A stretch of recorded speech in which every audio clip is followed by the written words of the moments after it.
Samantala, para sa mga may date at ide-date ang sarili ngayong araw ng mga puso, abay alamin muna natin kung mananatiling maganda ang panahon sa maghapon. Ihahatid yan ni Pag-asa Weather Specialist Veronica Torres. Araw po sa inyo, pati na rin sa ating mga taga-subaybay sa PTV4.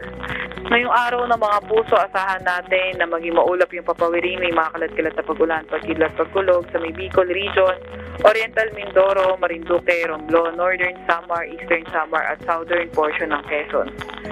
Maulap na kalangitan, may mahihinang pag-ulan sa may Cagayan Valley, Aurora, nalalabing bahagi ng Quezon.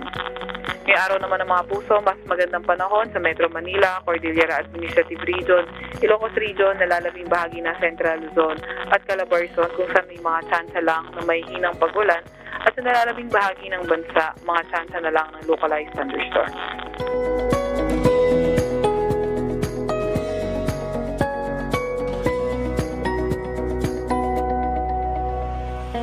Ito naman yung ating 3-day weather outlook. Ito naman ang update sa ating mga dam.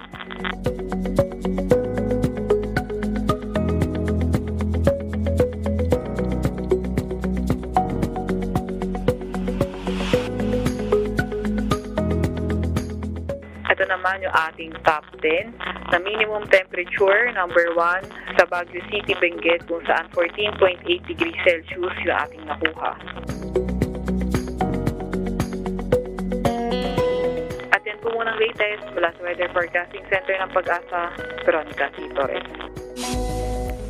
Maraming salamat, Pag-asa Weather Specialist Veronica Torres. At paalala muli sa ating mga kababayan para maging ligtas sa lahat ng pagkakataon mula sa epekto ng pabago-bagong panahon, ugaling tumutok dito lang sa PTV Info Weather.